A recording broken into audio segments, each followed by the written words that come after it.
నీ వాత్సల్యము, నీ బాహుల్యము, నీ కృప కనికరము చూపించుము. పాపము చేశాను, దోషినయున్నాను, పాపము చేశాను, దోషినయున్నాను, తెలిసి ఉన్నది నా అతిక్రమమే, తెలిసి ఉన్నవి నా పాపములే, తెలిసి ఉన్నది మా అతిక్రమమే, తెలిసి ఉన్నవి మా పాపములే. నీ సన్నిధిలో మా పాపములే ఒప్పుకుందుమయా,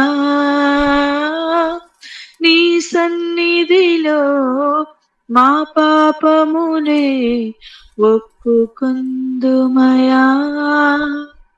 శుద్ధ హృదయం కలుగజేయు, శుద్ధ హృదయం కలుగజేయు మాలోనా,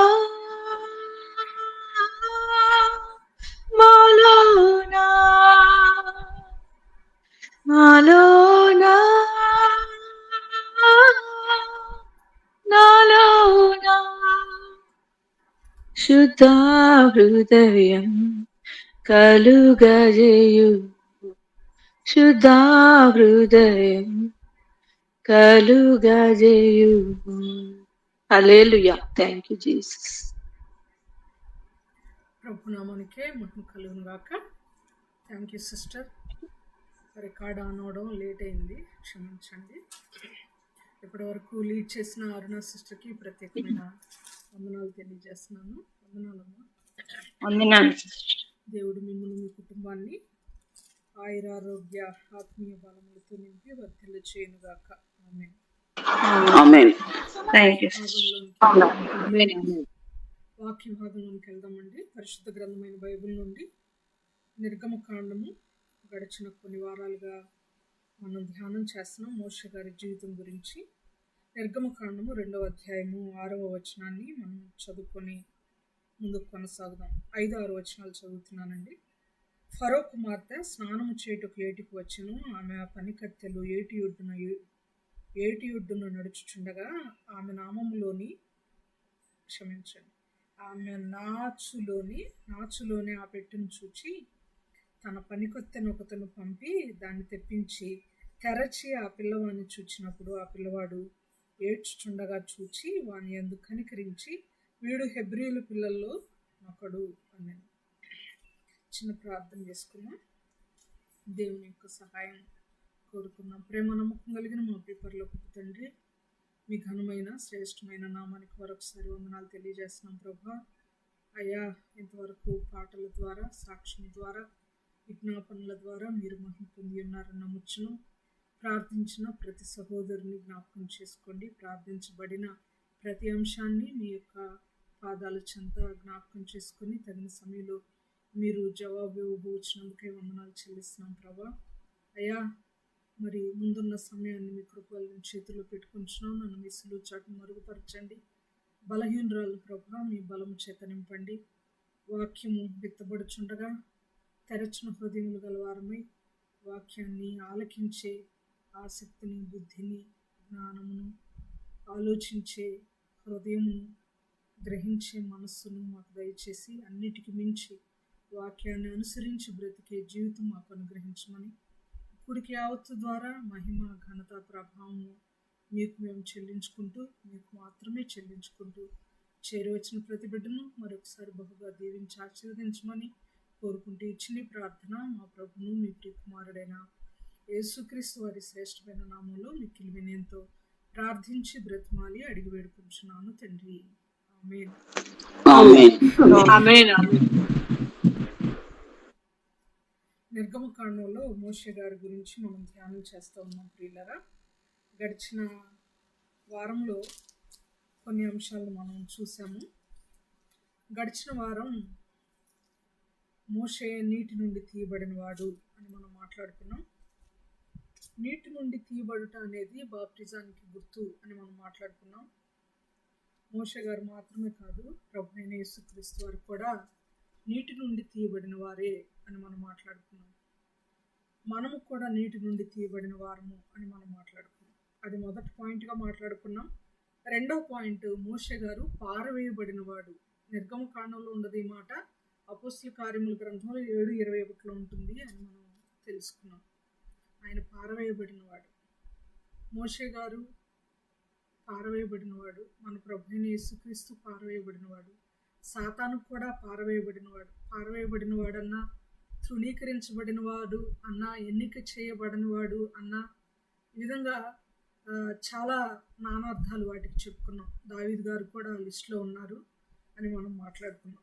మనం కూడా ఎన్నోసార్లు మన జీవితంలో తృణీకరించబడుతూ ఉన్నా, ఎన్నిక లేని వారంగా మనం బ్రతుకుతున్నా, దేవుని మహాకృపను బట్టి మనం సంతోషించాలి. ఎందుకంటే మన ప్రభు కూడా తృణీకరించబడిన వాడు ఈ లోకం చేత. ఆయన ఎప్పుడు మనకి జ్ఞాపకం చేస్తాడు వాక్యాల ద్వారా. ఏమని జ్ఞాపకం చేస్తాడంటే, లోకము నన్ను ద్వేషించింది కాబట్టి మిమ్మల్ని కూడా ఎంతగానో లోకం ద్వేషిస్తుంది. కాబట్టి మీరేమీ భయపడద్దు, నిశ్చింతగా ఉండండి, మీ యొక్క క్రియలకు ఫలితం దొరుకుతుంది, ద్వేషించబడితే మీరు ఎంతో ధన్యులు అని దేవుడు ఎన్నోసార్లు తన మాటల ద్వారా, వాక్యాల ద్వారా మనల్ని ఓదార్చే దేవుడై ఉన్నాడు. ఈ విషయాలు మనం ధ్యానం చేస్తాం. ధ్యానం చేస్తూ పారవేయబడినవాడు అని మాట్లాడుకున్నాం. మూడవది ఏడ్చుచున్నవాడు అనేది మనం కంప్లీట్గా మాట్లాడుకోవాల్సి ఉన్నది. ఏడ్చుచున్నవాడు అనే పాయింట్ని ప్రారంభించుకున్నాం మనము గత వారంలో. ఏడ్చుచున్నవాడు అనగానే మోషే గారు జమ్ము పెట్టెలో ఏడుస్తూ కనబడ్డాడు రాజకుమార్తెకి. మన ప్రభు అయిన యేసుక్రీస్తు వారు కూడా ఏడ్చారు. జనరల్గా చాలామంది పాస్టర్స్ చెప్తూ ఉంటారు, ఏమనంటే 3 సార్లు ఏడ్చాడు, 2 సార్లు ఏడ్చాడు, ఒక్కసారి ఏడ్చాడు అని చెప్తూ ఉంటారు. కానీ ఎన్నో మార్లు ప్రభు ఏడ్చినట్లుగా బైబిల్లో ఆధారాలు ఉన్నాయి. నేను ఎప్పుడు మాట్లాడుతూ ఉంటాను. ఇందాక లూదియమ్మ గారు మాట్లాడుతుంటే నాకు నేనే గుర్తొస్తా ఉన్నాను. కారణం ఏంటంటే, మేము ఎలాంటి బిహేవియర్ కలిగిన వాళ్ళమంటే, మేము ఇన్ ద సెన్స్ లూదియమ్మ అనే కాదు, నేననే కాదు, టాకిటివ్గా మాట్లాడేవాళ్ళు, ఎక్కువగా మాట్లాడుతూ ఉంటాం కదా. ఎదుటి వాళ్ళు ఊ అన్నా ఊ కొట్టకపోయినా మాట్లాడేస్తూ ఉంటాం. మాకు ఏది హృదయంలో వస్తుందో అది ఏమీ దాచుకోకుండా మాట్లాడేస్తుంటాం. ఆ విధంగా నేను ఎక్కువగా మాట్లాడతాను, సేమ్ అమ్మలాగే. ఎందుకు నేను ఈ మాటలు చెప్తున్నానంటే, మనము ఏడ్చుచున్నవాడు అనగానే యేసు ప్రభు చాలాసార్లు ఏడ్చాడు అని నేను మీకు రుజువు చూపించాను. లాజరు సమాధి దగ్గర ఒకసారి, తర్వాత యెరూషలేమును చూసి ఒకసారి, మూడవసారి అయితే ఆయన అనేక మార్లు ఏడ్చినట్లుగా 3వ వచనం తెలియజేస్తుంది. తన జీవితం అంతట్లో కూడా ఆయన అనేక మార్లు ఏడుస్తూ విధేయత చూపినందువలన ఆయన అంగీకరించబడ్డాడు అనేటువంటి మాటలు హెబ్రీ పత్రికలో 5:7 మనం చూసాం. హెబ్రీ 5 ఒక్కసారి ఏడ్చినట్టు తెలియచేది. కానీ జనం ఏమనుకుంటారంటే, అందరూ నన్ను ప్రజెంట్ అంటున్న మాట మీరు యూట్యూబ్ వీడియోస్లో కామెంట్స్ చదువుతుండండి. మీకు సమయం ఉన్నప్పుడు కామెంట్స్ చదవడం వల్ల మనకి చాలా నాలెడ్జ్ వస్తుంది. వివిధ సంఘాల వారు ఏమనుకుంటున్నారు, బయట లోకం ఏమనుకుంటుందో, బైబిల్ని ఎలా అర్థం చేసుకుంటుందో, వాళ్ళకి ఎలా మనం జవాబు చెప్పాలో, ఎలాంటి పరిస్థితులు బయట కొనసాగుతున్నాయో మనకు అర్థమవుతుంది. ఒకసారి చూడండి. భాషల గురించి రీసెంట్గా చెప్పిన వీడియోలో ఎన్నోసార్లు కొంతమంది బ్రదర్స్ ముందు బైబిల్ చదివి వచ్చి తర్వాత యూట్యూబ్లో వాక్యం చెప్పమ్మా అని నిర్మోహమాటంగా మాట్లాడుతున్నారు. చాలా సంతోషం.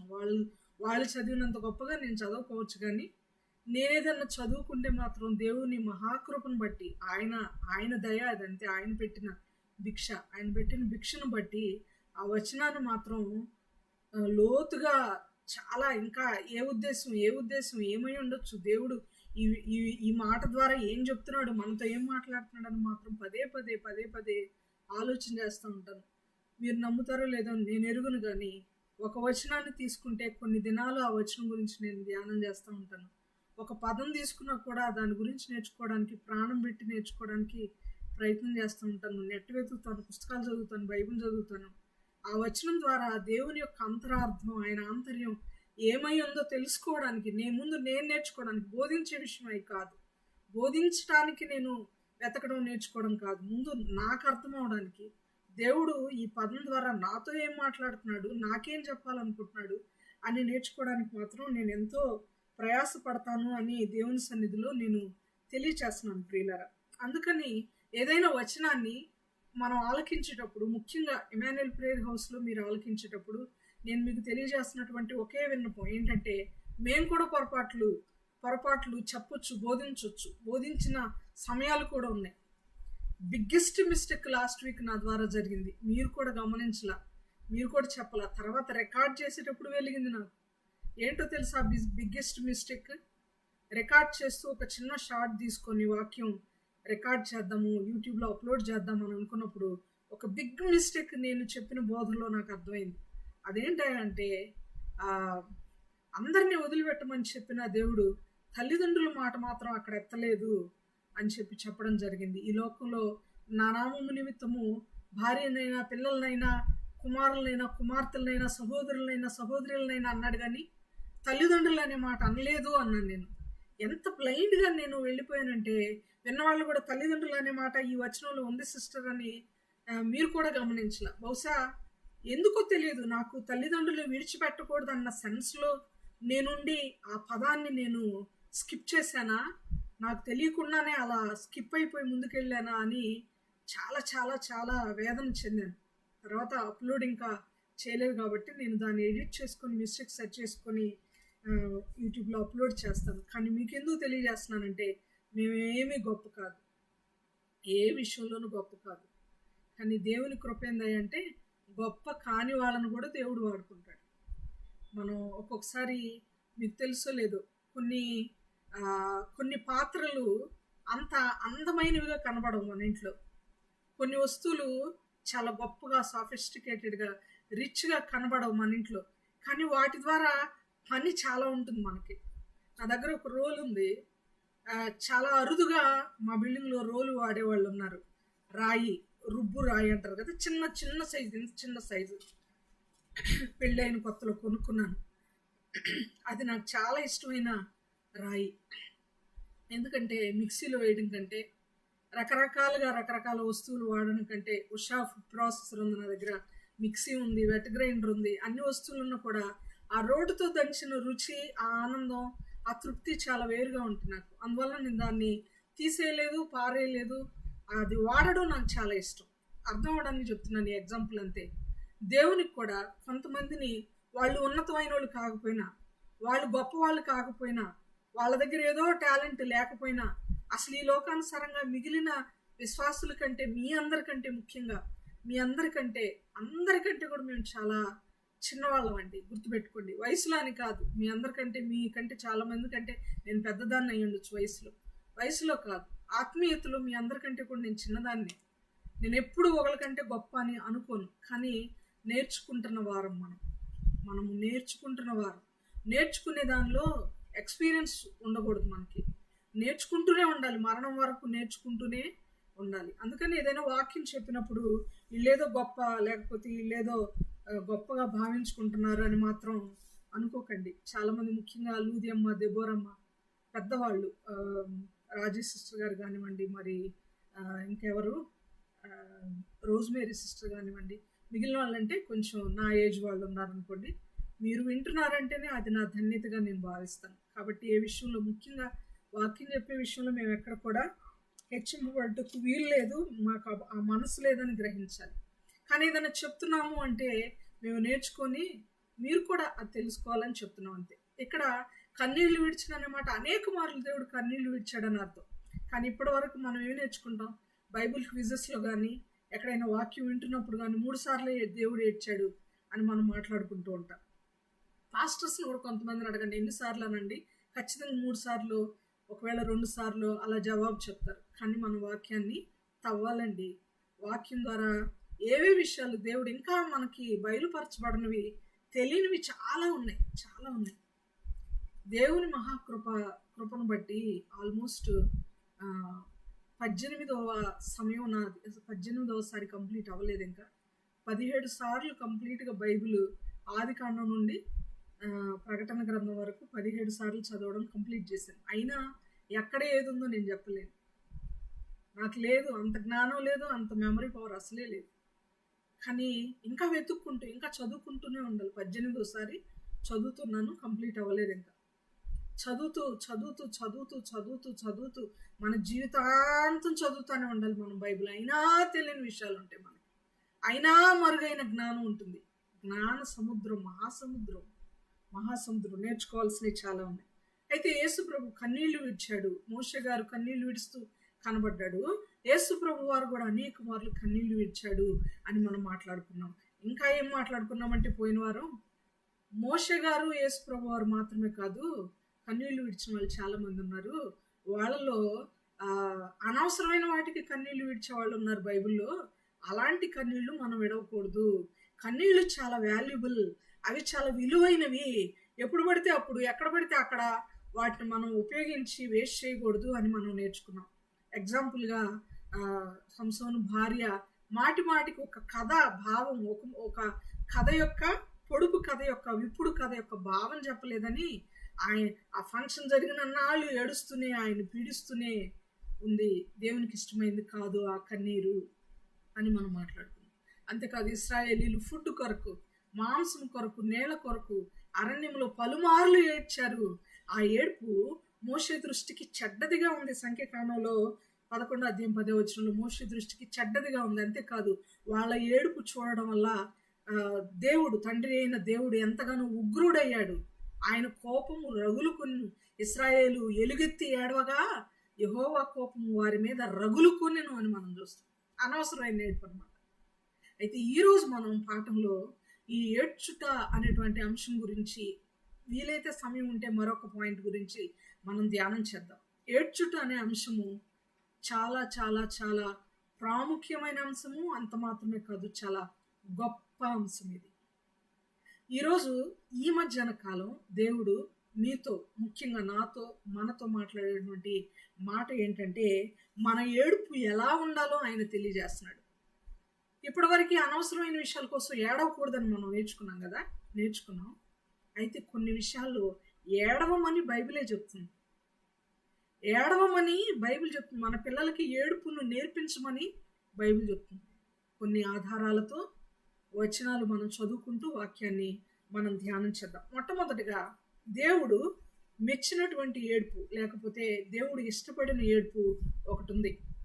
ఒక రాజు ఏడ్చాడు, దుఃఖిస్తూ ప్రార్థన చేస్తే ఆయనకి దేవుడు వెంటనే జవాబిచ్చాడు. ఎవరు ఆ రాజు, మీరు చెప్పగలరా?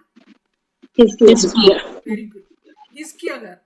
హిజ్కియా మరణకరమైన రోగము ఆయనకి కలిగినప్పుడు 2వ రాజుల గ్రంథము 5వ అధ్యాయం అనుకుంటున్నాను, 20వ అధ్యాయమా, 2వ రాజుల గ్రంథము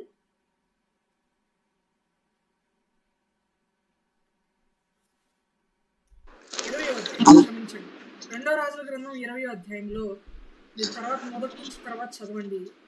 5వ వచనంలో ఆయన కన్నీళ్లు విడుస్తూ ప్రార్థన చేసినప్పుడు ఆయన ప్రార్థన, ఆయన మనవి దేవునికి వినబడింది. దేవుడు అంగీకరించాడు. అంతేకాదు, ఇమ్మీడియట్గా వెరీ వెరీ క్విక్ ఆన్సర్ అంటాం. ఆయన కన్నీటికి క్విక్గా దేవుడు ఆన్సర్ ఇచ్చినట్లుగా మనకు తెలుసు. ఎక్కువ లోపలికి నేను వెళ్ళట్లేదు, ఎన్నోసార్లు సంఘాల్లో మనం వినినటువంటి వాక్యం.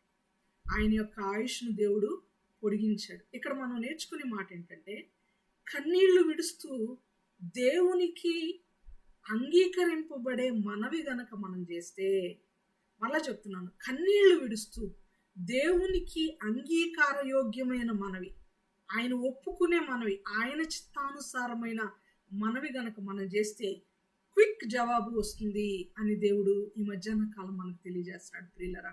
అది మొదటి ఉదాహరణ. మరొక ఉదాహరణ నేను మీకు చెప్పాలనుకుంటున్నాను. అదేంటంటే, ఎప్పుడైనా మనము కన్నీళ్లు విడిస్తే మనం ఏడుస్తున్నప్పుడు నిజంగా ఆయన కొరకు వెదుగుతూ కన్నీళ్లు విడిస్తే, దేవుని కొరకు వెదుగుతూ, వాక్యం కొరకు వెదుగుతూ, దేవుని యొక్క సన్నిధి కొరకు వెదుగుతూ గనక మనం కన్నీళ్లు విడిస్తే దేవదూతలు మన పక్కనే ఉంటారంట. ఎప్పుడైనా విన్నారా మీరు ఈ మాట? మనం ఏడ్చినప్పుడు దేవదూతలు మన పక్కనే ఉంటారన్న వాక్యం మీరు ఎప్పుడైనా విన్నారా? లేదు సిస్టర్. లేదా? ఒకసారి చూద్దాం మనం. యోహాను సువార్త 20వ అధ్యాయము రెఫరెన్స్ చూద్దాం. హిజ్కియాది తెలుసు కనుక నేను చదివించలేదు, కానీ నోట్ చేసుకోండి. 2వ రాజులు 20వ అధ్యాయం 5వ వచనం. ఇప్పుడు యోహాను సువార్తలో ఒకరు ఏడుస్తున్నారు, దేవదూతలు పక్కనే ఉన్నారు, ప్రభు కూడా పక్కనే ఉన్నాడు. దేవదూతలు మాత్రమే కాదు, ప్రభు కూడా. యోహాను సువార్త 20వ అధ్యాయము 11 నుండి చదవండి అమ్మా ప్లీజ్. అయితే మరియ సమాధి బయట నిలిచి ఏడ్చుచుండెను. ఆమె ఏడ్చుచు సమాధిలో వంగి చూడగా తెల్లని వస్త్రములు ధరించిన 2 దేవదూతలు యేసు దేహం ఉంచబడిన స్థలములో తలవైపున ఒకడును కాళ్ళవైపున ఒకడును కూర్చుండుట కనబడెను. వారు, అమ్మ ఎందుకు ఏడ్చుచున్నావని ఆమెను అడగగా, ఆమె, నా ప్రభువుని ఎవరో ఎత్తుకుని పోయి ఆయనను ఎక్కడ ఉంచారో నాకు తెలియలేదని చెప్పాను. ఆమె ఈ మాట చెప్పి వెనుక తట్టు తిరిగి యేసు నిలిచేయుట చూచాను గాని ఆయన యేసు అని గుర్తుపట్టలేదు. యేసు, అమ్మా, ఎందుకు ఏడ్చుచున్నావు, ఎవరిని వెతుకుచున్నావు అని ఆమెను అడుగగా, ఆమె ఆయన తోటమాలి అనుకుని, అయ్యా, నీవు ఆయనను మోసుకుని పోయిన యెడల ఆయనను ఎక్కడ ఉంచుతావో నాతో చెప్పుము, నేను ఆయనను ఎత్తుకుని పోదునని చెప్పాను. యేసు ఆమెను చూచి మరియా అని పిలిచాను. ఆమె ఆయన వైపు తిరిగి ఆయనను హెబ్రీ భాషతో రబ్బూని అని పిలిచాను. ఆ మాటకు బోధకుడని అర్థము. యేసు థ్యాంక్ యూ. ఇక్కడ గమనిస్తే అర్థమైపోయింది కదా మీకు, ఎవరు ఇక్కడ ఏడుస్తుంది? ఏ మరియా? మగ్దలేని మరియా. మొట్టమొదట యేసు పునరుద్ధానుడైన తర్వాత మొట్టమొదట చూసినటువంటి స్త్రీ కదా, తెలుసు మనకి. మగ్దలేని మరియా ఎవరిని వెతుక్కుంటూ వచ్చింది అక్కడికి, సమాధి దగ్గరకు? యేసు ప్రభువుని వెతుక్కుంటూ వచ్చింది. ఈ సిచ్యుయేషన్ మీరు పిక్చరైజ్ చేసుకోండి, ఊహించుకోవడానికి దాన్ని మీరు ఆ సిచ్యుయేషన్ని తలపోసుకోవడానికి ప్రయత్నం చేయండి. సమాధి దగ్గరకు వచ్చింది. సమాధి దగ్గరకు వచ్చి వెతుకుతూ ఏడుస్తూ ఉన్నప్పుడు ఆ సమాధి, యేసు ప్రభు దేహము ఉంచబడిన ఆ స్థలం దగ్గర 2 దేవదూతలు ఉన్నారు. మనం వినే వాక్యాలు ఎలా ఉన్నాయి? యేసు బాడీ కొరకు, లేకపోతే యేసు యొక్క శవాన్ని కాపలా గాయడానికి తండ్రి అయిన దేవుడు 2 దేవదూతలను పెట్టాడు అని వింటాం మనం వాక్యం వినేటప్పుడు. అంతే విన్నామా మనం ఇన్నాళ్ళు? అంతేనా? యేసు ప్రభు యొక్క శరీరము ఎవరు తీసుకోకుండా, యేసు ప్రభు యొక్క శరీరం ఏమవ్వకుండా, మిస్ప్లేస్ అవ్వకుండా, మిస్ అవ్వకుండా ఉండడం కోసం తండ్రి అయిన దేవుడే 2 దేవదూతలను అక్కడ ఉంచాడు అని మనం విని ఉంటాం. అది కాదు, అర్థం అది కాదు అని నేను అనట్లేదు, అయ్యుండొచ్చు. అయితే నేను ఇక్కడ ఒక క్వశ్చన్ వేస్తున్నాను, ఒక ప్రశ్న అడగాలనుకుంటున్నాను. యేసు ప్రభు దేహం కోసం మాత్రమే 2 దేవదూతలు అక్కడ ఉంచబడితే, మరి మనం చదువుతున్న 12వ వచనంలో యేసు ప్రభు దేహం అక్కడ లేదే, అయినా ఎందుకున్నారు దేవదూతలు అక్కడ? సమాచారం ఇవ్వడానికి కూడా. సమాచారము ఇవ్వడానికి కూడా. ఇక్కడ గమనిస్తే 12వ వచనంలో తెల్లని వస్త్రములు ధరించిన 2 దేవదూతలు యేసు దేహము ఉంచబడిన స్థలములో తల వైపున ఒకడును కాళ్ళ వైపున ఒకడును కూర్చుండుట కనబడెను. తల వైపున ఒకళ్ళు, కాళ్ళ వైపున ఒకళ్ళు. కానీ అక్కడ ఏమి లేదు. అప్పటికే ప్రభు లేచాడు. అక్కడ లేడు ప్రభు. ఎక్కడున్నాడు? మగ్దలేనే మరియా వెనక్కి తిరిగి చూసినప్పుడు వెనక్కున్నాడు ప్రభు కదా. కానీ యేసు ప్రభు దేహం నుంచినప్పుడు తల పెట్టబడిన చోట ఒక దేవదూత, కాళ్ళు ఉంచినటువంటి డైరెక్షన్లో మరొక దేవదూత అక్కడ ఉన్నట్లుగా మనం చూస్తున్నాం. సమాచారం ఇవ్వడానికి అని చెప్పి అరుణ సిస్టర్ చెప్పారు. ఎస్, అది కరెక్ట్. 13వ వచనం కనుక గమనిస్తే, వారమ్మా ఎందుకు ఏడ్చుచున్నావని ఆమెను అడుగగా, ఆమె, నా ప్రభువును ఎవరో ఎత్తుకుని పోయి ఆయనను ఎక్కడ ఉంచిరో నాకు తెలియచేయలేదని చెప్పాను. ఆమె ఈ మాట చెప్పి వెనక తట్టు తిరిగి యేసు నిలిచిండుట చూచెను. ఇక్కడ మనం అర్థం చేసుకోవాల్సిన విషయం ఏంటంటే, యేసయ్యను వెదికే క్రమంలో, లేక యేసయ్య అంటే ఎవరో కాదు, దేవుని వాక్యమే దేవుడు. వాక్యంలాగా దేవుడు కూడా వాక్యం కాదు, వాక్యమే దేవుడు, అంతే. ఇంకా దానిలో ఇంకా కూడా లాగా వలే కాదు, వాక్యమే దేవుడు. దేవునిని వెదకే క్రమంలో సపోర్టివ్గా మనకు ఎవరుంటారు? సమాచారం ఇవ్వడానికి కానీ, మనల్ని ఓదార్చడానికి కానీ, మనకి ఒక ప్రత్యక్షతనివ్వడానికి కానీ, మనల్ని మన కంట తడి తొడవడానికి కానీ ఎవరుంటారయ్య అంటే దేవదూతలు, యేసయ్య. ఎంత అద్భుతమైన మాట ఇది, ఎంత అద్భుతమైన వాక్యం ప్రియులారా ఇది. ఏడుస్తుంటే మగ్దలేని మరియు ఏడుస్తుంటే యేసు ప్రభు లేచిన తర్వాత దూతలు ఇంకా వెళ్ళిపోయి ఉండొచ్చు, కానీ ఆమెకు సమాచారం ఇవ్వడానికి, అమ్మ ఎందుకమ్మ నువ్వు ఏడుస్తున్నావు, ఆయన లేచాడు, నువ్వేం భయపడద్దు, లెగవడని ఏమన్నా అనుకున్నారు మీరు? లేదు, డౌటే లేదు, ఆయన లేచాడు, ధైర్యంగా ఉండండమ్మా అని చెప్పడానికి. మన జీవితంలో కూడా మన కన్నీరు విలువైనదైతే, మన కన్నీటికి ఒక అర్థం ఉంటే దేవుడు ఎప్పుడు మన చుట్టూనే ఉంటాడు. దేవదూతలను మన చుట్టూ ఎప్పుడు కావలిగా ఉంచుతాడు. ఎన్నోసార్లు చెప్పుకున్నాం దానియేలు గ్రంథం వివరించుకునేటప్పుడు, ఇదిగో ఆయన నీకు ముందుగా తన దూతను పంపును. జ్ఞాపకం పెట్టుకోండి, చాలామంది వాక్యాలని వాళ్ళకి ఇష్టమైన స్టైల్లో చెప్పుకుంటా ఉన్నారండి. బాధ, అది చాలా బాధ. అనవసరంగా ఆలోచన చేయకూడదు అని అనుకుంటానే తెలియకుండానే నాకు నిజంగా ఇలాంటి విషయాల పట్ల ఏడుపు వస్తూ ఉంటుంది.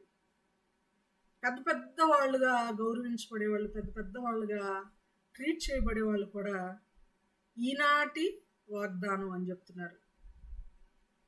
కొన్ని హ్యాష్ ట్యాగ్స్ ఉన్నాయి ఇంటర్నెట్లో. ఏంటి హ్యాష్ ట్యాగ్స్? వేలల్లో, కేసులో, మిలియన్స్లో హ్యాష్ ట్యాగ్స్ ఉన్నాయి. ఏమనో తెలుసా? టుడేస్ ప్రామిసెస్ అని హ్యాష్ ట్యాగ్స్ ఉన్నాయి. దుఃఖం వస్తూ ఉంటుంది అవి చూసినప్పుడు. ప్రామిస్ అనేది టుడే కొరకేనా? ఈ ఒక్కరోజు కొరకేనా? దేవదూతలు కన్నీళ్లు తుడిచింది మగ్దలేనే మరియు ఒక్క వ్యక్తినేనా? దేవునిని వెతికే ప్రతి ఒక్కళ్ళ కన్నీళ్లు దేవుడు తుడుస్తాడు. ఆయనను నిజముగా వెదకు వారికి ఆయన యొక్క ప్రత్యక్షతను ఆయన దయచేసేవాడుగా ఉన్నాడు. నన్ను నిజముగా వెదకు వారందరూ నన్ను కనుగొందురు అన్నాడు దేవుడు వాక్యం. నిజముగా, మనస్ఫూర్తిగా, హృదయపూర్వకముగా ఆయనను వెదకువారు ఆయనను కనుగొంటారు. ఆయన అడ్రస్ తెలియచేయడానికి దేవదూతలు సహాయపడ్డారు. ఆయన గురించి మెసేజ్ ఇవ్వడానికి దేవదూతలు సహాయపడ్డారు. బహుశా నాకు అనిపిస్తుంది మరీతో మాట్లాడడానికి, మరీతోటి ఆ ఇన్ఫర్మేషన్ ఇచ్చి మరీను కన్సోల్ చేయడానికి వాళ్ళు అక్కడ ఉన్నారేమో. ప్రభు తిరిగి లేచిన తర్వాత కూడా ప్రభు యొక్క కార్యము, దేవుని యొక్క కార్యం అని చాలా ఆనందంగా ఉంటుంది ప్రియులారా. ఫస్ట్ అయితే యేసయ్యను ఆమె గుర్తుపట్టలేదు, కానీ వెనక్కి తిరిగి వెంటనే ఆయన మాట్లాడుతుండగా ఆమె ఆయనను గుర్తుపట్టి బోధకుడా అని పిలిచింది. మనలో ఎంతమందిని ఆయనను వెతుకుచున్నాము? మనలో ఎంతమందికి ఆయన వాక్య ప్రత్యక్షత ఇవ్వబడింది? మనలో ఎంతమందికి వాక్యం ద్వారా కన్నీరు తుడవబడింది?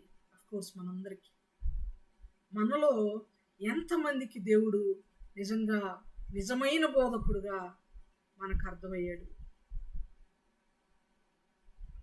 ప్రభు నిన్ను దర్శించిన కాలము ఎరిగి ఉంటివా? ఎరిగి ఉంటే ఇకనైనా నువ్వు ఆయన్ని విశ్వసించి ఆయన అడుగుజాడల్లో నడిచి ఆయన్ని ఘనపరచువా అని లేఖనం సెలవిస్తుంది. ప్రతి ఒక్కరిని ఆయన వాక్యము దర్శించేదిగా ఉంది ప్రియులారా. శరీరధారిగా ఆయన మనల్ని దర్శించకపోవచ్చు, కళల ద్వారా, దర్శనాల ద్వారా, స్వప్నాల ద్వారా బహుశా ఆయన ప్రత్యక్షత మనకి ఉండకపోవచ్చు. కానీ వాక్య ప్రత్యక్షత ఖచ్చితంగా మార్పు చెందిన ప్రతి ఒక్కరికి దేవుడు అనుగ్రహిస్తాడు. వాక్యం ద్వారా ప్రతి ఒక్కళ్ళని దేవుడు టచ్ చేసేవాడుగా ఉన్నాడు. ప్రతి ఒక్కళ్ళతో దేవుడు మాట్లాడేవాడిగా ఉన్నాడు. జ్ఞాపకం పెట్టుకోవాలి. ఇది రెండవ ఏడ్పు, దేవునికి ఇష్టమైనటువంటి ఏడ్పు, దేవుణ్ణి వెతుకుతూ ఏడ్చే ఏడ్పు. వెతుకుతున్నామా మనము? అయ్యా, ఇంకా నీ గురించి నేను వెతకాలనుకుంటున్నాను. నువ్వేంటో, నీ మనసు ఏంటో, నీ ఉద్దేశం ఏంటో, నా జీవితంలో నీ యొక్క ఇంట్రెస్ట్ ఏంటో, నా జీవితం ఎలా గడవాలని, ఎలా నడవాలని నువ్వు కోరుకుంటున్నావో, నీ చిత్తమేంటో నేను ఎరగాలనుకుంటున్నానయ్యా. దయచేసి నాతో మాట్లాడు, నాకు తెలియచేయి అని వెతుకుతున్నామా? కన్నీటితో ఆయన వెతుకుతున్నామా? కన్నీటితో నిజంగా ప్రభా నువ్వు నాతో మాట్లాడయ్యా అని ఆయన మనం వేడుకుంటున్నామా లేదా అని మనలను మనం చెక్ చేసుకుందాం ప్రియులారా. ఈ మధ్యాహ్న కాల సమయంలో చెక్ చేసుకుంటే నిజంగా దేవుడు వాక్యం ద్వారా మనతో మాట్లాడేవాడై ఉన్నాడండి. ఇది తథ్యము ప్రియులారా, ఖచ్చితంగా జరిగే విషయం అని నేను మీకు జ్ఞాపకం చేస్తున్నాను. ఈ 2 ఏడుపులు కూడా ఆయనకి ఇష్టమైనవిగా ఉన్నాయి. మొదటిది హిజ్కియా గారు కార్చినటువంటి కన్నీరు, రెండవది మగ్దలేనే మరియా కన్నీరు. అయితే మొన్నటి దినాన నేను ఈ మాట చెప్పానో లేదో నాకు గుర్తు రావట్లేదు, కానీ ఈ లోకానుసారంగా ఏడ్చే ఏడుపు గురించి మాత్రం దేవుడు అది ఇష్టపడడని చెప్పుకున్నాం కదా. కానీ దేవునికి ఇష్టమైన కన్నీరు కార్చడానికైనా దేనికైనా ఒక సందర్భం ఉందని ప్రసంగి గారు చెప్పారు. తెలిసిన వచనమే, మీరు తర్వాత చదవండి, నోట్ చేసుకోండి. ప్రసంగి గ్రంథం 3వ అధ్యాయం 4వ వచనంలో ఏడ్చుటకును నవ్వుటకును సమయము కలదు అని. అక్కడ చాలా లిస్ట్ ఉంటుందిలేండి. నాటుటకును, పెళ్ళగించుటకును, ప్రేమించుటకును, ద్వేషించుటకును కదా, ఇలా చాలా లిస్ట్ కంపారిజన్స్ ఉంటాయి, నెగిటివ్ అండ్ పాజిటివ్. నవ్వుటకును ఏడ్చుటకును సమయము కలదు అన్నాడు. అయితే ఏ సమయంలో మనం ఏడవాలి అనే ప్రశ్న మనకు రైజ్ అవుతుంది వచ్చిన చదువుకుంటే. ఏడ్చుటకు సమయం కలదని బైబిల్ చెప్తుంది కదా, మరి ఏ సమయంలో మనం ఏడవాలి అని కనుక మనం జ్ఞాపకం చేసుకుంటే కొన్ని సమయాలలో ఏడవమని బైబిల్ చెప్తుంది. ఆ ఏడ్పు ఆయన దృష్టికి చాలా ఇష్టమైంది అని బైబిల్ చెప్తుంది. ఆ ఏడ్పు ఏ ఏడ్పు? ఆయనకు నచ్చే ఏడ్పు. ఆయనకు నచ్చే ఏడుపు అంటే ఆయనకు నచ్చనదైనా నచ్చేదైనా ఏడుపే కదా సిస్టర్ అని మీరు అనొచ్చు. లేదు, దేనికి పడితే దానికి అర్థం లేకుండా ఏడవద్దని చెప్తుంది బైబిల్. కొన్ని విషయాల్లో మాత్రం మీరు ఏడవండి అనే చెప్తుంది బైబిల్. ఏ విషయాల్లో ఏడవాలి, ఏ సమయంలో ఏడవాలి? ఏడ్చుటకు సమయం కలదు అన్నాడు కదా, ఏ సమయం ఏడవడానికి అని కనుక మనం ధ్యానం చేస్తే వాక్యాన్ని, మన పితరులైన వారు లేకపోతే మనకున్నటువంటి మన బైబిల్లో మనం వారి నుండి నేర్చుకున్న మనకి ఎంతో మాదిరికరమైన పూర్వీకులు చాలామంది ఉన్నారు. వారు కొన్ని సందర్భాల్లో ఏడ్చారండి. ఆ సందర్భాల ద్వారా దేవుడు మనకి జ్ఞాపకం చేస్తున్నాడు. మొదటిది దేవుని చిత్తానుసారమైన దుఃఖం అంటే అది ఎలా ఉండాలి అంటే, లాస్ట్ సెషన్లో కూడా నేను ఆ వచనం గుర్తు చేశాను. కొరింథీయులకు రాసిన 2వ పత్రిక 7వ అధ్యాయం 10వ వచనము 10వ వచనము 10వ అధ్యాయం 7వ వచనం 7-10. కొరింథీయులకు రాసిన 2వ పత్రిక 7వ అధ్యాయము 10వ వచనంలో దైవ చిత్తానుసారమైన దుఃఖము రక్షణార్థమైన మారు మనసును కలిగించును అని మనం నేర్చుకున్నాం. అయితే ఆ దైవ చిత్తానుసారమైన దుఃఖము ఏ సందర్భాల్లో ఉండాలి అంటే, మొదటిది పాపములు ఒప్పుకునేటప్పుడు మనం ఏడ్చేవారిగా ఉండాలి. ఎప్పుడైనా మనం ఏడ్చామా? మన పట్ల ఎవరైనా పాపం చేస్తే వాళ్ళని ఏడిపిస్తాం. మనకేదో వాళ్ళు ద్రోహం చేసేసారని మనం కూడా ఏడుస్తాం, హట్ అయ్యి ఏడుస్తాం. కానీ మనం చేసిన పాపం నిమిత్తం మనం ఏడ్చామా? ఎప్పుడైనా ఏడుపు వచ్చిందా మనకి? నేను అనేక మార్లు ఏడ్చా. నేను మాట్లాడిన అబద్ధాల కొరకై నేను ఎన్నోసార్లు మా తల్లికి మా తండ్రికి విరోధంగా వాళ్ళకి నచ్చని పనులు చేసినప్పుడు నేను చాలాసార్లు వాటిని తలపోసుకొని ఏడ్చాను. ఇప్పుడు కూడా కొన్నిసార్లు నేను నా తల్లిని ఏడిపించాను, నా తండ్రిని ఏడిపించాను అని గుర్తొస్తేనే ఏడుపు వస్తుంది. ఎందుకంటే తల్లి తండ్రికి చాలా దూరం, చాలా డిస్టెన్స్లో మేము మా నివాసం ఉంది కాబట్టి, ఎక్కడ చేరాలా, ఎక్కడ హైదరాబాద్, చాలా దూరంలో. ఎప్పుడైనా మమ్మకి ఎప్పుడన్నా నేను కష్టం కలగజేస్తే అవి ఇప్పుడు తలపోసుకొని భలే ఏడుపు వస్తూ ఉంటుంది నాకు. చిన్నప్పుడు నేను పనిలో సహాయం చేయలేదు మా అమ్మకి, ఇప్పుడు నేను అన్ని పనులు నేను చేసుకోవాల్సి వస్తుంది. మా అమ్మ ఎప్పుడు నిరంతరం 24/7 ఏదో ఒక పని చేస్తూనే ఉంటుంది. 4 పిల్లలైన మమ్మల్ని పోషిస్తూ అంతమందికి వండి పెడుతూ ఎంత ఓపికగా ఆమె చేసుకొచ్చింది. ఆమెకి నేను వాళ్ళ ఇంట్లో ఉన్నప్పుడు పెళ్లి కాకముందు అంత నేను హెల్ప్ చేయలేదే పనిలో అని గుర్తొస్తే చాలా ఏడుపు వస్తూ ఉంటుంది. ఆ మిస్టేక్ జరిగిపోయింది. కరెక్ట్ చేసుకోవడానికి కూడా మరలా తిరిగి ఆ బాల్యం, ఆ యవ్వన దశ మనకి రాదు. ఏడవడం తప్ప, పశ్చాత్తాపడడం తప్ప ఏం చేయలేం. మా నాన్నతో ఎన్నిసార్లు అబద్ధం చెప్పాను నేను. మా నాన్న చూడొద్దన్న సినిమాలు, మా నాన్న చూడొద్దు పాడొద్దు అన్న సినిమా పాటలు ఎన్నిసార్లు పాడాను నేను. ఎన్నిసార్లు పాడి పాడలేదు నాన్న, చూడలేదు నాన్న అని ఎన్నిసార్లు చెప్పాను మా నాన్నకి. మా నాన్నతో ఎన్నిసార్లు అబద్ధం చెప్పాను అని గుర్తొస్తూ ఉంటుంది. నా అబద్ధాల లెక్క నాకే లేదు అని గుర్తొస్తే చాలా ఏడుపు వస్తుంది. నా పాపములను బట్టి, నా తప్పిదములు, పాపము ఇన్ ద సెన్స్ నా పొరపాట్లు, నా అవిధేయత, దేవుని పట్ల కనబడే తల్లిదండ్రులకి అవిధేయతగా ఉన్నాం, దేవునికి ఎంతో అవిధేయత, దైవజనులు ఎంతో మందిని కామెంట్ చేసిన విషయాలు జ్ఞాపకం వస్తే చాలా దుఃఖం వస్తుంటుంది. మనం చేసిన పాపాలు వాట్ ఎవర్ ఇట్ ఈస్, దేవునికి విరుద్ధంగా ఎన్నో ఉంటాయి మన జీవితంలో, ఎన్నో ఉంటాయి. వాటన్నిటిని తలపోసుకుని నా మట్టుకు నేను చాలాసార్లు దుఃఖించాను. ప్రియులారా, మనం దుఃఖించామా? బైబిల్లో కొందరున్నారు దైవజనులు, వారు చేసిన మిస్టేక్స్ని తలపోసుకొని వారు రోదనము చేశారంట, ఎలుగెత్తి ఏడ్చారు. జ్ఞాపకం చేసుకుందాం. మొదటిగా ఎజ్రా గ్రంథము 10వ అధ్యాయము మొదటి వచనం. ఎజ్రా గ్రంథము 10వ అధ్యాయము మొదటి వచనం.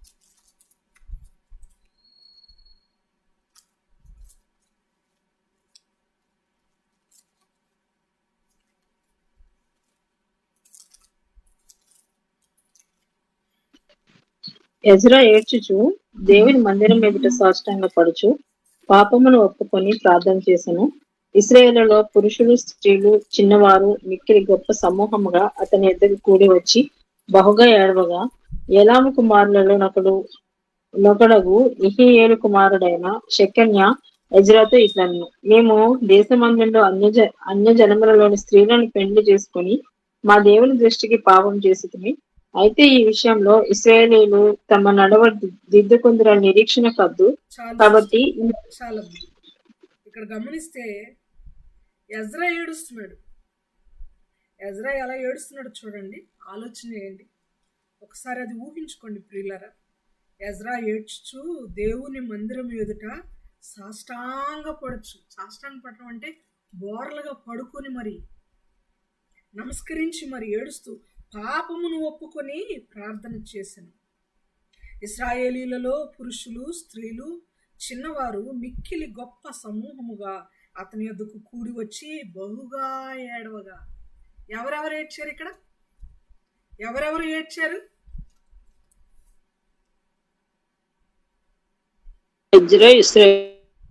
ఎజ్రా ఏడ్చాడు, ఇశ్రాయేలీలు కూడా ఏడ్చారు. నెహెమ్యా గారు కూడా ఏడ్చారు. నెహెమ్యా గారు అయితే అతని పాపములే కాదు, పితరుల పాపము కూడా ఒప్పుకుంటూ ఏడ్చారు. బైబిల్లో ఉన్నటువంటి పెద్ద పెద్ద దైవజనులు, భక్తిపరులు, దేవుని బిడ్డలైనటువంటి వారు. మన పాపములను మనం ఒప్పుకొని కన్నీళ్లు పెడితే అది దేవునికి ఇష్టమైనటువంటి కన్నీరు. మన తప్పిదములు ఒప్పుకొని కన్నీటితో ఒప్పుకుంటే దేవుడు ఎంతో సంతోషిస్తాడు ప్రియులారా, ఎంతో సంతోషిస్తాడు. అనుదినము నేను ఎప్పుడు కోరుకున్నాను ఏమనంటే, పడుకునేటప్పుడు దేవుణ్ణి సారి అడగకుండా పడుకోవాలి. సారి అడగాల్సిన పరిస్థితి ఆ దినమంతా, అయ్యా నీకు క్షమాపణ చెప్పే పరిస్థితి నాకు రాకుండా నేను అన్ని విషయాల్లో కరెక్ట్గా బ్రతకాలి రేపంతా అని అనుకుంటా. ఈ రోజంతా నేను అలా బ్రతకాలి అని ప్రార్థన చేసుకుంటా. కానీ ఖచ్చితంగా సారి అడుగుతా. కారణం ఏంటో తెలుసా? దేవుని ఇంత రవ్వనంత కూడా కష్టపెట్టకుండా, ఇబ్బంది పెట్టకుండా, బాధ పెట్టకుండా ఉంటామంటారా? మనం ఉన్నామంటారా? ప్రతిదినం అలా ఉంటున్నామా? నా మనస్సాక్షి చెప్తుంది, ఎక్కడో ఒక చోట నువ్వు నోరు జారి ఉంటావు. నాకు తెలుసు. లోడ ఈరోజు అసలు వాక్యం చెప్తానని అనుకోలే, ప్రిపేర్ అయిపోయి ఉన్నాను. డైనింగ్ టేబుల్ మీద అంతా క్లటర్ అన్ని వస్తువులు అక్కడే, తాగిన కప్పులు, ప్లేట్లు, ఫ్రూట్స్, గిన్నెలు అన్నీ ఫ్లాట్గా ఏది కనపడితే ఇంట్లో వాళ్ళు అన్ని తీసుకొచ్చి అక్కడ పెట్టేస్తారు. ఎన్నిసార్లు సర్దనం అని అందరి మీద చరామడా అరిచేసాను. ఇవాళ బీపీ హై అయిపోయింది. కోపడ్డారుగా ఇంక వాక్యం చెప్పలేదు. నేను వాక్యం పాటలు సాక్ష్యాలు ప్రార్థన చేసుకుని ముగించుకుందాం అని అనుకున్నాను. వాక్యం ప్రిపేర్ అయ్యావా అన్నారు దైవజనులు లంచ్కి వచ్చి. ఎప్పుడూ ప్రిపేర్ అయ్యాను, కానీ చెప్పకూడదు, చెప్పలేనేమో అనుకుంటున్నాను అన్నారు. ఎందుకు అన్నారు. ఉదయం కోపడ్డాను కదా అందుకు అంటే, దానికోసం వాక్యం ఆపడం ఏంటి చెప్పు అన్నారు. అది దైవజనుడు అన్న నా యజమాని అన్నమాట కాదు, పైన ఉన్న మన యజమాని చెప్పిన మాట. చిన్న సాకు మానవులు మనం వెతుకుంటున్నాం అనమాట. ఎలా దేవుని ఓడిద్దామా, ఎలా దేవుని కష్టపెడదామా అనే అదే అటువైపే మొగ్గు చూపుతూ ఉంటుంది. ఎందుకంటే సాతానుడు మనల్ని దేవుని కార్యం జరగకుండా చేయాలని ట్రై చేస్తూ ఉంటాడు. అట్లా పడుకునేటప్పటికి ఏదో ఒక సమయంలో అయ్యా ఈరోజు ఎక్కడో కోపడి ఉంటా, ఎక్కడో ఏదో ఒక నోరు జారి ఉంటారు, నన్ను క్షమించయ్యా, నన్ను క్షమించయ్యా, ఈ దినమంతట్లో ఎక్కడైనా నీకు అవిధేయత బ్రతికితే నన్ను క్షమించయ్యా అని ఖచ్చితంగా క్షమించయ్యా అని ప్రార్థన చేసి ఆ రోజంతా కృతజ్ఞతలు చెప్పి పడుకోవాల్సి వస్తుంది. మీరు కూడా అంతేనా? నాకు ఒక్కదానికేనా ఇలా?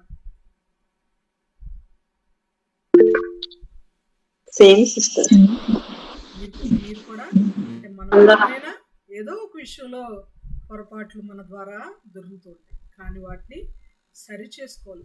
కొన్నిసార్లు ఎన్నిసార్లు సారీ చెప్తాను నేను అని నా మీద నాకే చిరాకు వచ్చేస్తూ ఉంటుంది. ఇది మన అంతరంగం. చాలామంది బయటపడి చెప్పని విషయం ఇది, కానీ మనం చాలా ఫెయిర్గా ఉండాలి. ఎలా ఉండాలి? ఫెయిర్గా ఉండాలి. పౌలు గారు లాంటి చాలా ఫెయిర్గా ఉన్నాడు. ఆయన ఎక్కడ నేను మునుపు చాలా దాన్ని ఏమంటారు, శుద్ధ పూసను, నేను చాలా పవిత్రుడును, నిష్కల్మషుడును, మహాపరిశుద్ధుడు అని ఆయన ఎక్కడ చెప్పలే. పెద్ద పెద్ద సంఘాలతో మాట్లాడేటప్పుడు ఇలా చెప్తే వీళ్ళు నన్ను అసలు వాక్యం చెప్పడానికి ఇన్వైట్ చేస్తారో లేదో అని కూడా ఆలోచించకుండా ఆయన ఏమని ఆలోచించాడో తెలుసా? మునుపు దోషకుడును నేను, మునుపు హింసకుడును నేను, మునుపు హానికరుడును. Once upon a time I was very dangerous person అన్నాడు ఆయన. ట్రాన్స్పరెన్సీ. కొంతమంది చాలామంది సిస్టర్స్తో బ్రదర్స్తో మాట్లాడుతున్నప్పుడు ఎంత ట్రాన్స్పరెన్సీ కనబడుతుందో మనకి. మన మాటలు అలా ఉండాలండి. బైబిల్ చదువుకుంటున్నాం, వాక్యం ఆలకిస్తున్నాం, వింటున్నాం, సరిపోదు. అది క్రియల్లో కూడా ఎలా ఉండాలి? మనం ఫెయిర్గా ఉండాలి, ఫ్రాంక్గా ఉండాలి. ఎక్కడ దాపరికాలు ఉండకూడదు. ప్రతివాడును తన సహోదరునితో సత్యమే మాట్లాడవాలి. మన మీద నెగిటివ్ ఇంప్రెషన్ వస్తుందేమో, మనల్ని ఏమైనా తక్కువ చూపు చూస్తారేమో, చిన్న చూపు చూస్తారేమోనని నువ్వు సత్యం మాట్లాడకుండా అసత్యమే మాట్లాడేవు అనుకో, దేవుని దృష్టిలో యోగ్యులం కాదు. మనం ఆయన దృష్టిలో ధన్యులం కాదు, నిర్దోషులం కాదు, దోషులం అవుతాం. కాబట్టి ట్రాన్స్పరెన్సీ అనేది మనకు ఉండాలి. మన పొరపాట్లు, మన లోపాలు, మన తప్పిదములు కన్నీటితో ఒప్పుకుంటే ఆయన చాలా ఇష్టపడతాడు. కన్నీళ్లు కార్చేటప్పుడు మనము క్షమించండి, పాపములు ఒప్పుకునేటప్పుడు మనము ఏడ్చేవారిగా ఉండాలి. 3 విషయాలు మనం మాట్లాడుకున్నాం కదా. హిజ్కియా, తర్వాత మగ్దలేని మరియా, 3 ఎజ్రా గారు. ఏడ్చేటప్పుడు కన్నీళ్లు విడవాలి. మరొక విషయం ఏదైనా విత్తేటప్పుడు కన్నీళ్లు విడవాలి. విత్తేటప్పుడు అంటే, విత్తడం అంటే ఏంటండి? నేను ముగిస్తానులేండి, మిమ్మల్ని ఇబ్బంది పెట్టను. మరలా దేవుడు ఇస్తాడు సమయం మనకి. విత్తేటప్పుడు అంటే ఏం విత్తేటప్పుడు? విత్తడం అంటే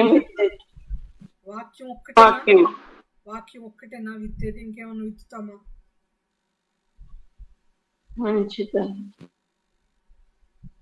సిస్టర్,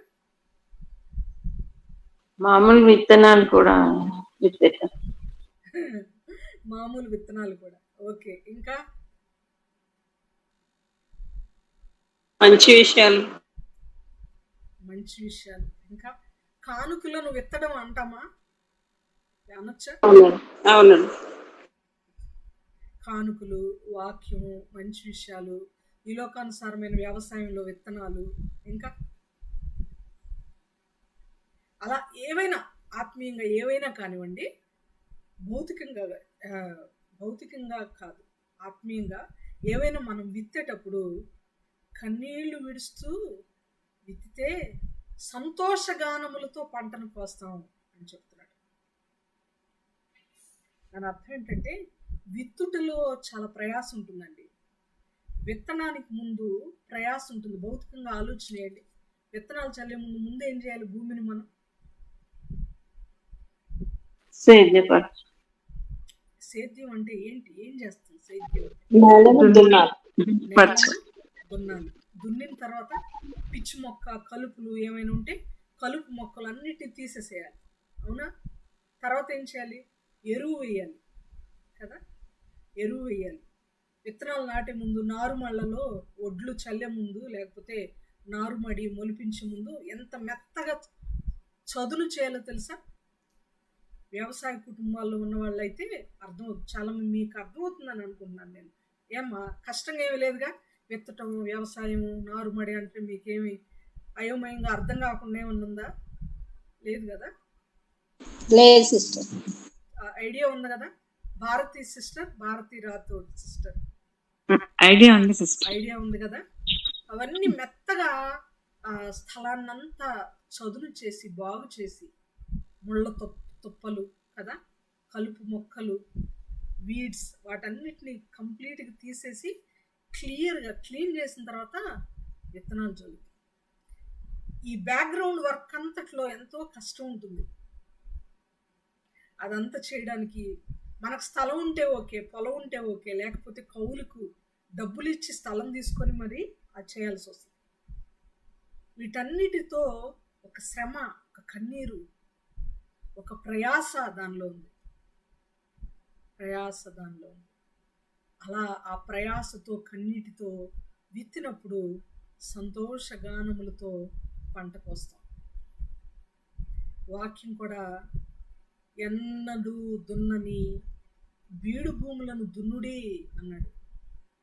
ఎన్నడూ దున్నని బీడు భూములను దున్నుడి అంటే ఒక 10 ఎకరాలు కౌలుకు తీసుకొని, లేకపోతే మన ఇంటి దగ్గర ఉన్న 2-3 ఎకరాల పొలంని బాగా బీడు పట్టిపోయింది, బాగా గడ్డి పెరిగిపోయి గట్టిగా అయిపోయింది నేల, అర్జెంటుగా మీరు పరిగెత్తుకుంటా ఊరెళ్ళిపోయి దున్నండి అని కాదు.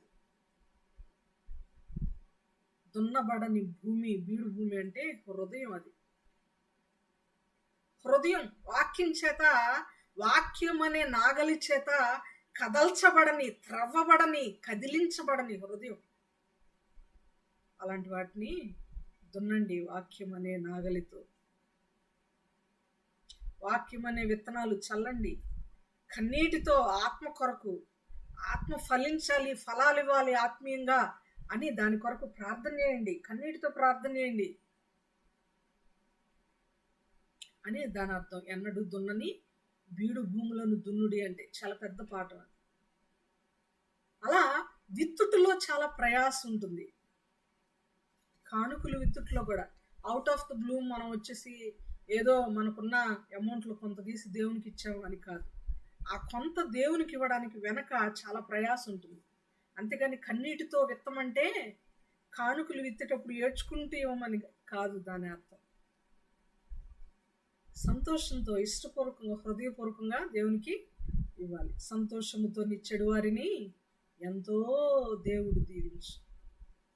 అలా ఒక ప్రయాసతో, భారముతో కూడిన హృదయముతో, కన్నీటితో, ఆత్మీయంగా కన్నీటితో విత్తితే సంతోషగానములతో పంటను వస్తాం. అలా విత్తిన వాళ్ళు దేవునికి చాలా ఇష్టలు. అలా విత్తడం, అలా విత్తుటలో ఆ విధమైన కన్నీటితో విత్తుట దేవునికి చాలా ఇష్టమైనదిగా ఉంటుంది ప్రియులారా. అలాగైతే మనము ఏ విషయాలలో ప్రయాస కలిగి విత్తుతున్నాం? దేవునికి ఇచ్చుటలో ప్రయాసపడుతున్నామా? వాక్యం విత్తుటలో ప్రయాసపడుతున్నామా? అనేక మందిని కదిలించడంలో, ఆత్మీయంగా కదల్చబడే హృదయాల కొరకు మనం ప్రయాసపడుతున్నామా? కన్నీరు కారుస్తున్నామా? పౌలు గారు అంటారు, నాకు సంఘముల వలని చింత కలదు, సంఘముల వలని చింత అనుదినము నాకు ఎక్కువ అవుతుంది అంటాడు. ఆయన ఒక చింత, ఒక ప్రయాస కలిగి ఉన్నాడు. అంత మాత్రమే కాదు, అపోస్తుల కార్యములు 20:31 ఆయన నేను రాత్రింబగళ్ళు కన్నీళ్లు విడిచాను అంటాడు పౌలు గారు. అపోస్తుల కార్యములు 20:19 కూడా శోధనలు సంభవిస్తే కన్నీళ్లు విడుచు నేనంతా తగ్గించుకొని మీ మధ్య సేవ చేశాను, మీకు తెలుసు కదా అంటాడు ఆయన. కన్నీళ్లతో ఆయన జీవితం కొనసాగిన ప్రియులారా. ప్రభువులోనికి రాకముందు ఆయన బిందాసుగా ఉన్నాడు. ఆయన చెప్పిందే వేదం అన్నట్టు, ఆయన చెప్పిందే వేదం, ఆయన చెప్పిందే మిగిలిన వాళ్ళందరూ వినాలి అన్నట్టుగా ఆయన చేయి పై చేయిగా ఉండింది. కానీ ప్రభువును ఎరిగిన తర్వాత అన్ని విషయాలలో ఆయన పడిన ప్రయాస ఇంతంత కాదు ప్రియులారా, ఇంతంత కాదు. అన్ని బాధలు, శ్రమలు, కష్టాలు, కన్నీళ్లు మింగుతూ, కన్నీళ్లు తాగుతూ ఆయన తన జీవితాన్ని, సేవా జీవితాన్ని కొనసాగించాడు. అందుకని కీర్తనల గ్రంథంలో 126:5 కన్నీళ్లు విడుచుచు విత్తువాడు ఆనందగానములతో పంట కోయును. మన కన్నీళ్లు ఇలాంటి వాటి వైపు ఉండాలి. ఆత్మల కొరకు కన్నీరు కార్చాలి. దేవుని పని నిమిత్తం ప్రయాసతో కన్నీరు కార్చాలి. మనల్ని హింసించే వారి కొరకు దుఃఖిస్తూ వారిని క్షమించమని, వాళ్ళని క్షమిస్తూ వాళ్ళ కొరకు వాళ్ళని రక్షించమని దేవునికి మొరపెడుతూ కన్నీరు కార్చాలి. మనము కార్చాలి. అంత మాత్రమే కాదు, మన బిడ్డలు కూడా కన్నీరు కార్చే విధంగా వారిని మనం తయారు చేయాలి. కన్నీటి ప్రార్థన మన కుటుంబంలో మన పిల్లలకు మనం నేర్పించాలని దేవుని యొక్క వాక్యం జ్ఞాపకం చేస్తుంది ప్రియులారా, జ్ఞాపకం చేస్తుంది. కొన్ని వచనాలు నేను చెప్తున్నాను, మీకు తెలిసిన వచనాలే, జస్ట్ నోట్ చేసుకోండి ఎవరైనా రాసుకుంటుంటే. సమయం అయిపోయింది కనుక ఇర్మియా గ్రంథము 9:17 రోదనము చేయు స్త్రీలను పిలువనంపుడి అని మనం చూస్తాం. రోదనము చేయు స్త్రీలను పిలువనంపుడి. మరొక పాయింట్ నేను మిస్ అయ్యాను. ఇశ్రాయేలీలు వారు తప్పిదములు వారు తెలుసుకున్న తర్వాత యెహోవాను అనుసరించుటకు కన్నీళ్లు కార్చారు అని మాట ఉంది. 1 సమూయేలు గ్రంథం 7:2 యెహోవాను అనుసరింప దుఃఖించారు. దేవుణ్ణి అనుసరించడానికి మన కన్నీళ్లు కావాలంటే ఇష్టం లేక కన్నీళ్లు కార్చడం కాదు మనం చేయాల్సింది. చాలాసార్లు ఇశ్రాయేలీలు ఆయన అనుసరించడం చాలా కష్టంగా భావించి కూడా కన్నీళ్లు కార్చిన సందర్భాలు ఉన్నాయి. అది ఉంది, ఇది ఉంది. వాళ్ళ తప్పిదములు వాళ్ళు తెలుసుకున్నప్పుడు ఆయన అనుసరించాలి. మన దేవుని మనం ఆరాధించుకోవాలి. మన దేవునికి యాచనలు, విజ్ఞాపనలు, ఆరాధన మనం ఎల్లప్పుడూ ఇంతకు ముందులాగే చేసుకోవాలి అని తప్పులు తెలుసుకున్న తర్వాత వాళ్ళు చాలా పశ్చాత్తాపడ్డారండి. అనుసరించడానికి కన్నీళ్లు కార్చామా? మనం ఎలా కన్నీళ్లు కార్చుతాం తెలుసా? మన ఏడుపు అంతా ఎలా ఉంటుందంటే, దేవుడు మనం అడిగింది ఇవ్వకపోతే ఏడుపు వచ్చింది మన ప్రార్థనలో. మనం అనుకున్నట్టుగా మన ఫ్యామిలీ రన్ అవ్వకపోతే, మన కుటుంబంలో అన్ని మనం అనుకున్నట్టు జరగకపోతే మనకు ఏడుపు వచ్చింది. ఎవరైనా మనల్ని ఒక మాట అంటే ఏడుపు వచ్చింది. అది కాదు, దేవుణ్ణి అనుసరించడానికి ఏడుపు ఇది. అమ్మో, నేను ఉండాలి ప్రభా, నేను నీ దగ్గర ఉండాలి, నిన్నే అనుసరించాలి ప్రభా. కష్టమైనా, నష్టమైనా, దుఃఖమైనా, బాధ అయినా, లేమైనా, కలిమైనా, ఏ పరిస్థితుల్లోనైనా నేను నీతోనే ఉండాలయ్యా, నేను నిన్ను అనుసరించాలి. అలాంటి కృప నాకు దయచేయి. అమ్మో, నువ్వు నన్ను విడిచిపెడితే నేను ఉండలేనయ్యా ప్రభా. అయ్యా, నువ్వు నాకు దూరం కాకూడదు, నేను నీకు దూరం కాకూడదు, నన్ను విడిచిపెట్టుకోదు అని కన్నీరు కార్చి ఆయనను అనుసరించుటకు దుఃఖించేవారముగా మనం ఉండాలి. ఇర్మియా 9:20 అంటాడు, మీ కుమార్తెలకు రోదనము చేయ నేర్పించుడి. కుమార్తెల కంటే కుమారులకు నేర్పించొద్దని కాదు, స్త్రీలింగంలో చెప్పాడు ఆ సెంటెన్స్. అంతే, మీరు మీ కుమార్తెలకు రోదనము చేయ నేర్పించుడి. ఇక్కడ బహుముఖ వచనం ఇది. ఇంకొక ముఖం ఏంటంటే ఈ వచనానికి, కుమార్తె అంటే సంఘం కూడా. సంఘంలో, ఈనాటి సంఘాలలో జోకులు వేస్తున్నారు పాస్టర్స్ ఎక్కువ. ప్రియమైన సహోదరులు, సహోదరులు వాక్యాలు చెప్పేటప్పుడు పిట్ట కథలు, కట్టు కథలు, కల్పనా కథలు చెప్పి నవ్విస్తున్నారు జనాన్ని. ఎక్కువ ఎవరు నవ్విస్తే వాళ్ళు బాగా వాక్యం చెప్పినట్టు లెక్కని వీళ్ళు కూడా, విశ్వాసులు కూడా అలా ఫిక్స్ అయిపోతున్నారు. ఆ నవ్వులు దేవునికి ఇష్టమైనవి కాదండి. నవ్వుట కంటే ఏడ్చుట మేలు. నవ్వుచున్నవాని ఇంటికి వెళ్ళుట కంటే, సంతోషించున్నవాని ఇంటికి వెళ్ళుట కంటే దుఃఖించుచున్నవాని ఇంటికి వెళ్ళుట మేలు అంటాడు దేవుడు. మీరు మీ ఏడుపుని, మీ సంతోషాన్ని దుఃఖంగా మార్చుకోండి. మీ సంతోషాన్ని దుఃఖమునకు మార్చుకోండి అని చెప్తున్నాడు దేవుడు. అలాంటి నవ్వులు ఆయనకి ఇష్టమైనవి కాదు. నవ్వి నవ్వి చాలా సంఘాలు నవ్వులు పాలైపోతున్నాయి.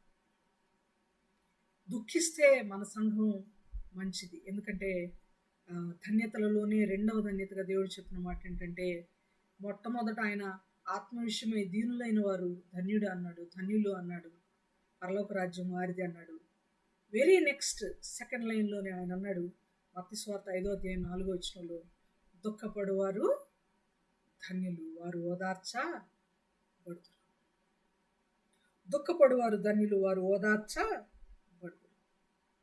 అలాంటి ఏడుపు, అలాంటి దుఃఖము ఆయనకి ఇష్టమైనది. మనం ఏడ్చేవారిగా ఉండాలి. ఎందుకంటే ఫ్యూచర్లో మనం ఆనందిస్తాం దేవునితో పాటు. ఈ లోకంలో నవ్వుతూ ఉంటే, ఆనందిస్తూ ఉంటే ఫ్యూచర్లో మనం ఏడుస్తాం నరకంలో.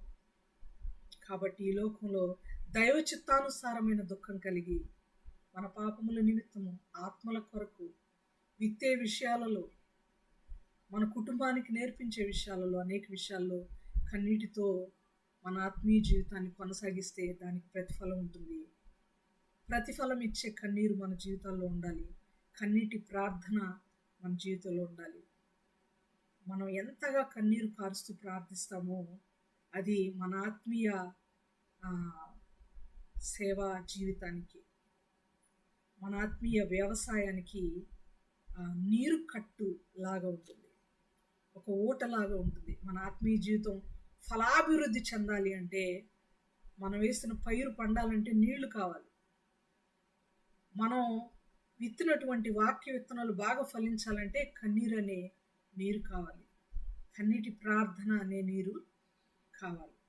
రోమపత్రికలో 12:16 అంటాడు, మీరు ఏడ్చుచున్న వారితో ఏడవండి. అలాంటి జీవితం మనకు ఉండాలని మనం ప్రభువుని కోరుకుందాం. ఎన్నాళ్ళు ఆషామాషిగా, ఆచారంగా ఏదో అలా వెళ్ళిపోతుందిలే, మన జీవితం సాఫీగా సాగిపోతుందిలే అనుకుంటే కుదరదండి. కన్నీరు కార్చే వారంగా కుటుంబం కొరకు, సంఘం కొరకు, ఆత్మల కొరకు, ప్రపంచం కొరకు, అధికారుల కొరకు, సమస్తం కొరకు కన్నీటితో విత్తేవారిగా ఈ విషయాలన్నిట్లో, ఈరోజు మనం చూసిన విషయాలన్నిట్లో కన్నీటితో మరి దేవునిని సంతోషపెట్టే ఒక లక్షణం మన జీవితంలో ఉండాలని మనం కోరుకుందాం. అట్టి దిశగా మనం ప్రయాణం చేద్దాం. దేవుడి కొద్ది మాటలు మన కొరకు దీవించి ఆశీర్వదించును గాక. ఆమేన్. ఆమేన్. చివరి వరకు అందరికీ వందనాలండి. ప్రేరేపణ గలవారు, వాక్యం చేత ప్రేరేపించబడిన వారు చివరిగా